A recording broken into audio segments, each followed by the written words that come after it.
Well, good morning, good afternoon, or whatever it is, whenever you get to watch this.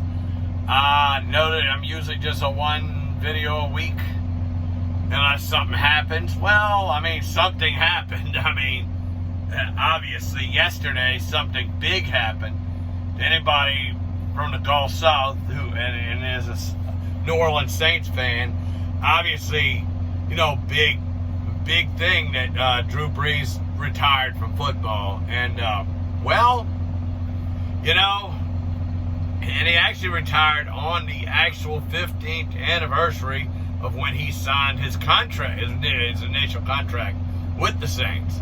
So, kind of irony there, I guess. I don't know. All I know is they got to get under the cap, and people are like, well, he could have played more. Yeah, but I actually just saw something across my screen that said that, yes, he is joining NBC Sports, so he'll be doing that in the fall. But getting back to what I was saying, basically, I'm sure his head kept telling him, yes, let's continue.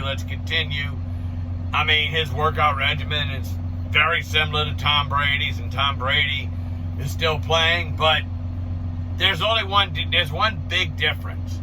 When you get injuries in your 40s, it's a little harder to get over. Drew, in the last 2 years, have missed games. He missed a total of 9 games in the last 2 seasons. So it's like, well, maybe it's time to move on. But like I said, his head was saying yes, his body was saying no. Similar to what Archie Manning had said yesterday to WGNO TV. And Ed Daniels, but that is true. More than likely, the body just wasn't the same. Be different. He missed 9 games in 2 years.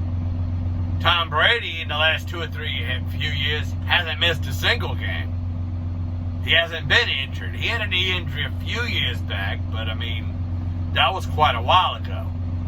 And since then he's won 3 more Super Bowls. So, obviously you can't compare the two. One's going to say, well, I can still go, and the other one's saying, well, no, I can't go anymore.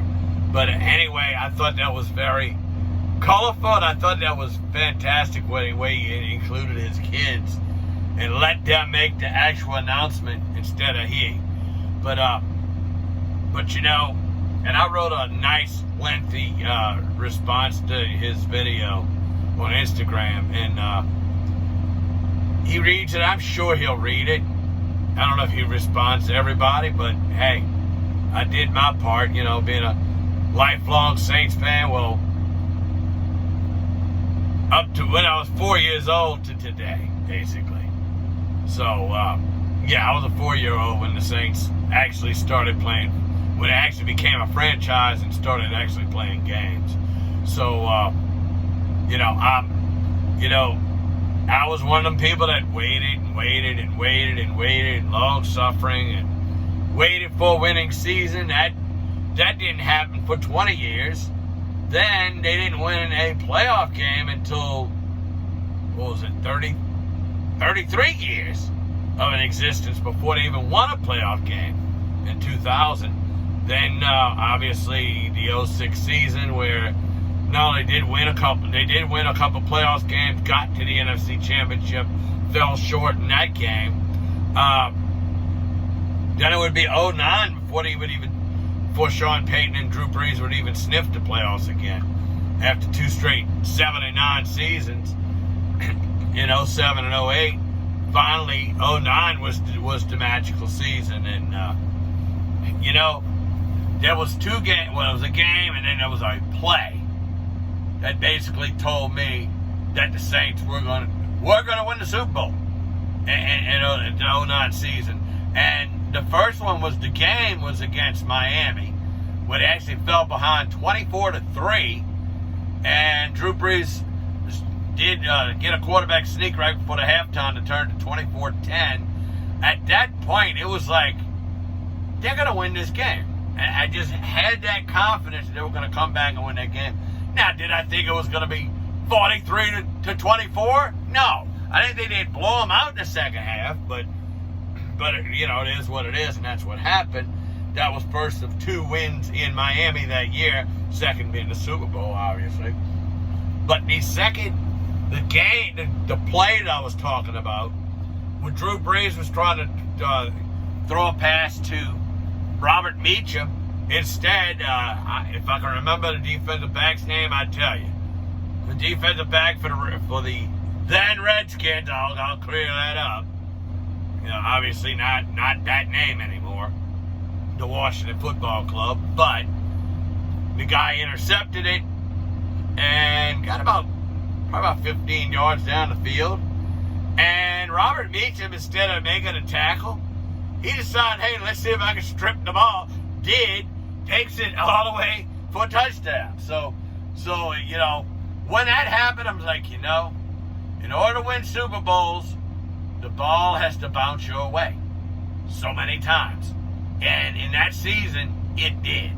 Things just went their way, and you just saw it. And just like they were down 10-6 at the half, when they, you know, did ambush the onside kick, you kind of had a feeling then that, okay, I think they can win this game. But when they got it, they took it right straight down the field, scored, took the lead. I was actually feeling good about it. Well, that's until Peyton Manning took the Colts all the way back down the field and retook the lead. But that would be the last time the Colts would score in that game, period. They were done. That was the end of it. 17 points, that's as far as they would get. The Saints obviously would score another time on offense and get that pick six from, God, here we go again, Tracy Porter. Yeah, here we go again, forgetting the names. But, well, Tracy didn't play for the Saints much after that. But, yeah, I mean, everybody who's talked about, you know, his career and everything, you know, all the records that he has, the only records he's not going to have is obviously retiring now, is career touchdowns. That's going to be Tom Brady, hands down. That's the only record that Tom Brady will have. Pretty much all the other quarterback records, season and career, belong to Drew Brees. So, you know, pretty much all of them. So it's, you know, that's a big deal. I mean, you think about it, he only played 12 games and he only played 11 games the season before in the regular season. But it would have been nice for Drew to get another Super Bowl, but it just wasn't in the cards. I mean, everything between, you know, the Minneapolis Miracle, the Nola no call, the, you know, everything else that happened, it just wasn't in the cards. And you know, it is what it is. But you got a good team, just got to now figure out who's going to be that quarterback. Who is going to be that guy? Because right now, if I had to guess, the Seahawks will not trade Russell Wilson this season. I just don't see it happening. So you got to do the next thing that's possible. And I really think, I'm just going to throw this out there right now. I know they dillied around with Taysom Hill's contract, so it wouldn't be much of a cap hit this year. And they also avoidable years after that. So hey, each year after each year is avoidable. The Saints can void that out. But I think they're gonna do what they can to sign Jameis Winston to a new deal, probably a 2 or 3 year deal. And I think they're gonna go get maybe Andy Dalton or possibly Ryan Fitzpatrick, maybe one of those guys. But I think you'll bring Jameis in, and I think you'll bring in a veteran. I think they'll bring in a veteran, and obviously Taysom Hill will continue to be his Swiss Army knife self. But Drew basically told Jameis at the end of the season, at the end of that playoff loss to the Buccaneers in the divisional round, he pretty much told, he went up to Jason, listen to me, Jason. Jameis had said, this is your team now. So, and I do believe he kind hinted to Sean Payton, said, look, I trained him. I think he's ready to take over the reins of this team. So do whatever you can to sign him. So, yeah, I think that's just my predictions. But I mean, a free agent year starts on Wednesday, and of course, that's also my 58th birthday. So happy birthday to me in advance, Bo, and it's Laura's birthday today. So yeah, I already wished her a happy birthday in person and on Facebook. So we're not getting any younger, and neither one of us are. So yeah, that's all I'm gonna do. I just wanted to talk about this, and of course Thursday will be the usual This Week video, and we'll just see what happens this week. I'll go with that. But yeah, I'll talk to you again on Thursday. God willing, I'll talk to you again in a little while.